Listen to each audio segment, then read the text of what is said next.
Hey everybody, Holly Watkins with the Arc of North Carolina. So very excited to have you here for our very first episode of Around the Table. It's our video podcast that we're using to reach families. We want to give them information related to intellectual and developmental disabilities, information they can use to help their loved ones. And I'm really happy to have our first guest today, Ray Hemachandra. Ray lives in Western North Carolina with his son, Nicholas. Welcome, Ray. Thank you so much, Holly. I'm thrilled to be here today. I'm really happy to be your first guest. That's such an honor. And I'm looking forward to talking with you about IDD and my family and our journey together. Thanks so much. That's a perfect place to start. You've got such a wonderful story. Let's talk about your journey with Nicholas. Sure. And it's important to say that Nicholas's story is his own and mine is my own, and they interweave. They're shared. We're on this journey together. But that's no disrespect to his agency for his own life. So Nicholas is 23 years old. He is autistic and intellectually disabled. He has co-diagnoses of obsessive compulsive disorder, mixed expressive receptive communication disorder, tic disorder. He has medical overlays as well. He had a stroke in 2014. He had the onset of severe ulcerative pancolitis in 2016. He was hospitalized for more than 3 weeks. He lost 25 pounds and he was in danger. Since then, he's been getting infusions of a medication every 6 to 8 weeks to keep him well and alive. Nicholas was diagnosed. He was actually pre-diagnosed initially in school, in a preschool in Bellingham, Washington.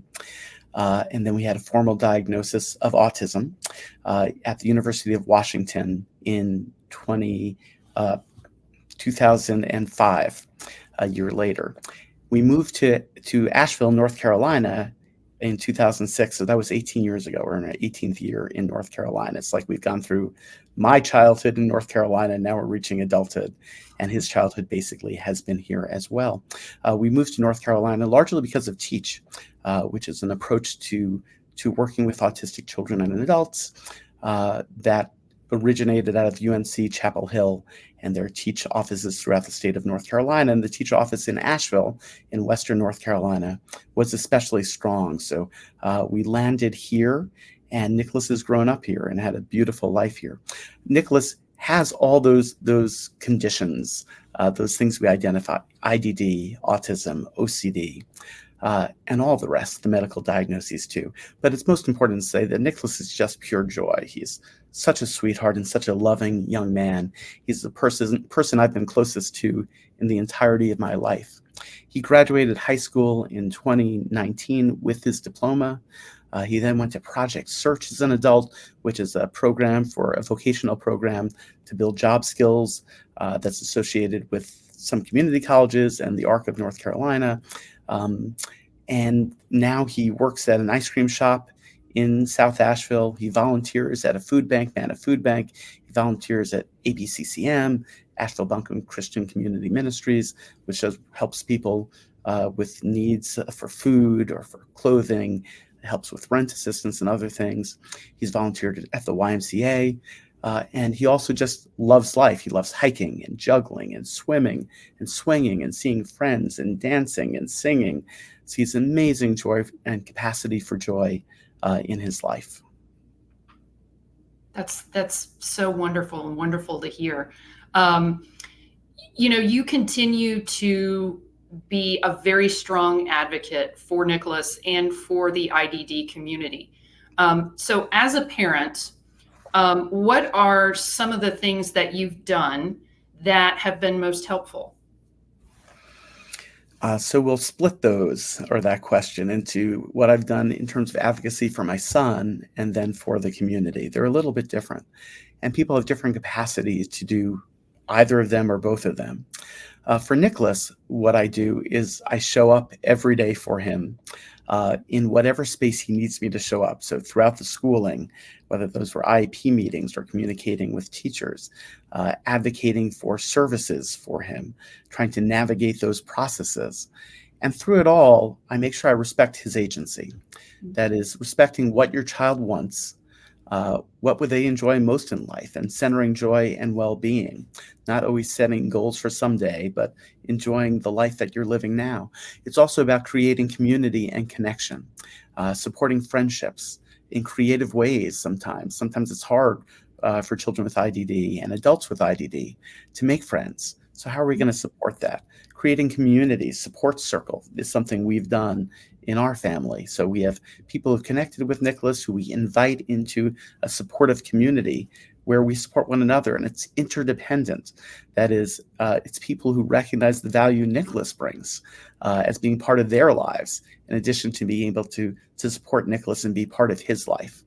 It's advocating for inclusion, not as a firm rule. I think sometimes advocates get that wrong, that inclusion is the be-all and end-all. It isn't. Happiness is the be-all and end-all. Well-being is what we're striving for. That can look like inclusion, but it doesn't always. And I'll give you an example. Sometimes we have non-inclusive work settings. Well, someone who's done that for a while and enjoys it and is familiar with it might prefer that to a position bagging groceries at a grocery store where they may encounter prejudice. They may encounter hostility to people with IDD. They may be called, for example, the R word or something like that. So, or inclusion in school. Yes, there are beautiful, wonderful, inclusive settings. I strived to include Nicholas whenever possible in school settings. But a robust, separate setting that has inclusive possibilities around it may be preferable with a great teacher to the mediocre inclusion setting with, may say, a mediocre teacher. So it's always being mindful of that, and also always giving the person choice, that is the child or the adult. Where are you happier? Sometimes that's hard to bring forth for someone with IDD, but you give choices, the multiple communication styles, and kind of work through that in whatever way you work through communication to make sure the child or the adult has agency in those choices. And one other thing I'd say is, in terms of advocacy for the individual, don't compromise ambition in the context of the person. Often we set lower goals and intentions for an individual, or they set it for themselves. Allow for the possibility of ambition, but also don't set goals that are unrealistic or impossible to meet. That could just lead to frustration. And in terms of advocacy for community, it's really starting to step up and get to know what's happening in your community. That could be through organizations like the ARC of North Carolina, or if your child's autistic, the Autism Society of North Carolina, or other organizations. It also can be through CFAC, the Consumer Family Advisory Committee, that advises our MCOs, our LME MCOs in North Carolina. It could also be through family support organizations. So it's dependent on specific community and how you want to step up and do that kind of advocacy, talking to elected officials, advocating for more services and supports for people with IDD. That's something to step into. But first, of course, is your person, your family member. And then if you have the capacity to do more, that might open up possibilities, not just for them, but for everyone in the IDD community. So you brought up a great point with talking about what your loved one can and can't do, and setting goals. How do you work with Nicholas to help plan and set goals? And what kind of advice do you have for parents on planning for their child? Oh, that's a really good question, Holly. Thank you. All goals for Nicholas, certainly at this point in his life, Nicholas is an adult, he's 23, come from him. That is, he has agency in what he wants his life to be. And so I ask him, we ask him. For children, that's also true. Now, not everyone gets to have everything they want. Not all goals are possible. But so we try to create a menu of what is possible, a menu of possibilities, and then let Nicholas make choices around that. I think that's really important, that the individual, whether a child or an adult, maintains agency. So we're asking. I also start with radical acceptance. That is, Nicholas has IDD. Nicholas is autistic. That is not going to change. There's no goals we can set that will make Nicholas not be intellectually disabled. There are no goals that we can set that will make Nicholas not be autistic. Beyond that, I don't want to change those things. My son is who he is. His IDD, his autism, his OCD, his medical overlays even are part of who he is. And this is the life we have, and it's a beautiful, wonderful life. So we're not trying to change who he is as a person.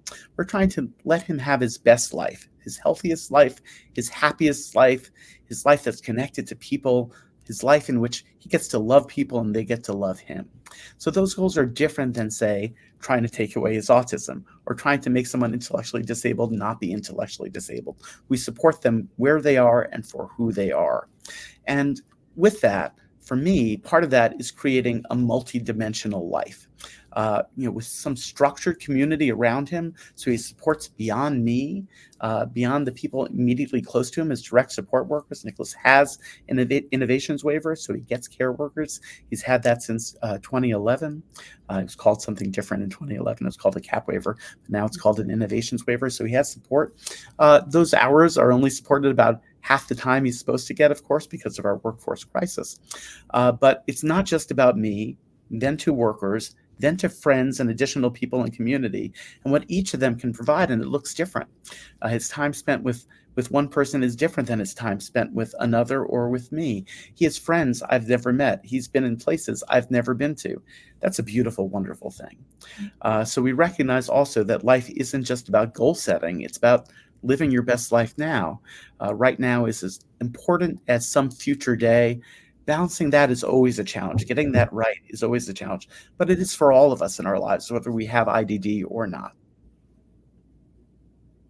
Yeah, wonderful. Fantastic points, Ray. Thank you for that. We hear from a lot of family members and self-advocates about the issues that they have navigating the system for people with intellectual and developmental disabilities. So what are some of the challenges that you face? We focused the first part on successes. I want to hear a little bit more about some of the challenges. Well, it starts with getting services, getting supports. That's true just in living life. It's true in school. That advocacy starts from day one. It's being aware of it. And again, we're not sacrificing living in the moment and enjoying the life every day, but we recognize that people with IDD sometimes need services and supports, and they should have them. It's a matter of human rights that they should have those supports in our society and in our schools and then in community. So advocating for services can be hard. It can be rough. It can take a lot of time. You have to learn and step up on how to do that and how to do that well. There are organizations often that can be of help, but ultimately, you're the one advocating for your child and then for your adult, if that's where that advocacy goes, if you're not able to get those things during childhood. And in North Carolina, there's a 13-year wait. That's what the Department of Health and Human Services says for the main service structure in North Carolina, which is called the Innovations Waiver, which is a Medicaid waiver, which gets people, they have to qualify for Medicaid and then gets them Medicaid, but also gets them support services and supportive technology and other possibilities, workforce dependent, of course, if it's available. So advocating takes a lot of time, advocating for your person, and it's not easy. Navigating the service array, even when you have services, is not easy. Often people say even those who have an innovations waiver, and fewer than half of the people who need an innovations waiver have it in North Carolina, which is just a travesty.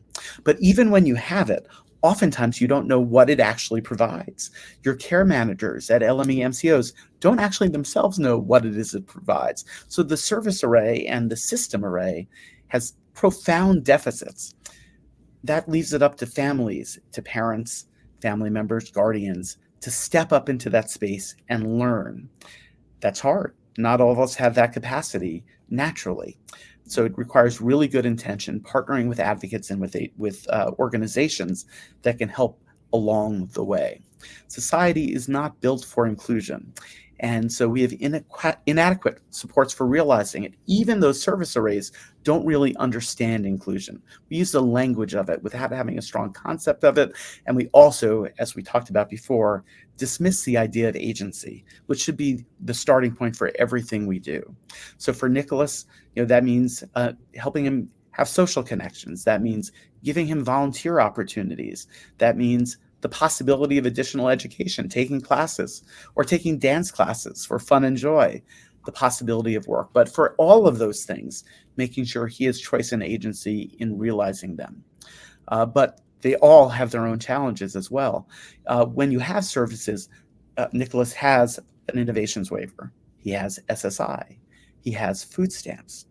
There's a constant redetermination process. It happens every 2 or 3 years or more often for all of them, for some of them every 6 months, where you're having to reestablish the need for those services. Sometimes Nicholas has to prove he's still autistic. Sometimes Nicholas has to prove he still has intellectual and developmental disabilities.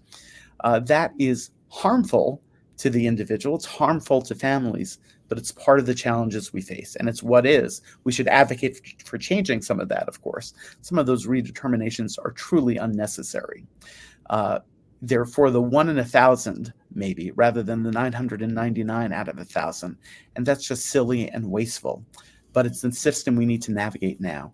And the other thing I think is really a challenge for a lot of families, it becomes more pronounced, not less, as your child ages and becomes an adult. And as you age and become aging, which I would say I am, maybe we're all aging, but you hit a certain point, when your child gets a diagnosis, a lot of parents are fearful for what's to come.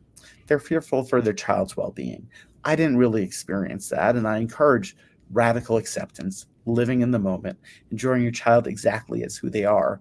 But the reality is many child get a diagnosis of IDD, of autism, of other developmental disabilities, and they find it as a loss, as a tragedy, and they're afraid for their child. First of all, we need to work through that and get past that, because that is not living your best life and being your best self for your child. But then in adult life, we re-experience the same thing. That as we age, we say, what's going to happen to our child when we die? What's going to happen to my child, my son, when I die? No matter what we set up, no matter how prepared that is, we can never know that. And it's not ours. Our child's life is theirs. We can set up things as well as we can, even if the child is in a good, let's say, a good group home, or has their own apartment with supports. We don't know that the system, that the organizations that support those are going to last. Even if we set out money for the child, we don't know that that's going to be there. We don't know how guardians will step up, how the service array will change. We can't know that future. What we can put in place, again, in partnership with our child and with your child taking the lead, is what we want their life to look like. Have supportive community to be there when things do go awry, and they will, and just trust in your child and trust in community too. So you touched a little bit on about this in your discussion, but for a parent or a family member who has a loved one with an intellectual or developmental disability, what is the best way for them to get involved? Well, we've talked a lot about parents, but for other family members and community members around them, the starting place is to ask. And it's to ask both the individual, that is the person with IDD, and the family. What do you need? How do you want us to show up? It's entirely specific to the individual. So ask the individual too, not just the parents. It's to show up, take the person places, include the person in your home, ask them to dinner, take them to dinner, have them be part of your family dinner, take them to a movie, take them hiking, take them dancing. When you're planning a trip to the beach, would it be possible to include them in that? The stronger that array of services, I used to have this language for Nicholas, sometimes I still have it, that I am the hub of Nicholas's wheel. And what I need to be is one of the spokes in Nicholas' wheel. Nicholas needs to be the hub of his wheel, and I'm a spoke, and there are lots of other spokes. Those are the people around us, other family members, friends, community members, who show up in Nicholas's life. And that both enriches Nicholas's life, it makes it much more full, enriches each of our lives as well. But also, when something happens to me, when that spoke breaks off, all those other spokes are still part of his wheel. People die. That includes other spokes. So we're making sure that that stays strong and robust, a strong and robust community, a tapestry, which we all have or we all want to have in our lives. So that's something we strive for. And community members and other family members, cousins, grandparents, even nieces or nephews can show up in those spaces and be part of a life and make it stronger. And then also advocate. Have a language around IDD. Don't hide it away. Make sure people know that when we talk about diversity, that includes intellectual disability. When we talk about diversity, that includes Down syndrome, and that includes autism, includes every member of our community. So when you have the capacity, if you have the capacity to advocate with government officials, with media, with people in community, when people say the R word, to object to it, to have the strength of character to object to that, and to lift up people you meet in community, to make eye contact with people with intellectual disabilities in community, and to ask them questions as you would anyone else, to say hello as you would anyone else. To make sure that they are fully included parts of your community and of all of our community. That's what you can do. That's, I could talk to you for hours. We've talked before, and I could talk to you for so long, but that's a great place for us to end. So I want to thank my guest, Ray Hemachandra. Thank you, Ray. Thank you so much, Holly. I really enjoyed being here with you today. Thank you for those great questions. So I want to remind folks to visit and subscribe to our YouTube channel. You can scan the QR code in the corner of the screen, and you can check out our latest videos and latest episodes of our podcast. Thanks so much. Thank you, Holly.